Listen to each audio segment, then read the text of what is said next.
বর্তমান সময়ে জনপ্রিয় কমেডি জুটি মুশাররফ করিম ও জান্নাতুল সুমাইয়া হিমি। দিন দিন বাংলা নাটকের জনপ্রিয়তা বেড়ে চলেছে, সেই ধারাবাহিকতায় আবারও নতুন নাটক নিয়ে হাজির হয়েছেন জনপ্রিয় এই জুটি।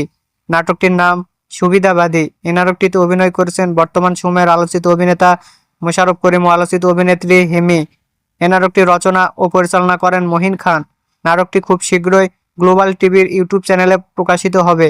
আপনারা দেখতে চাইলে অবশ্যই গ্লোবাল টিভির ইউটিউব চ্যানেলে চোখ রাখুন এবং নিয়মিত নতুন নতুন নাটকের আপডেট পেতে হলে চ্যানেলটিকে সাবস্ক্রাইব করে রাখুন। পরবর্তী ভিডিওর জন্য অপেক্ষা করুন।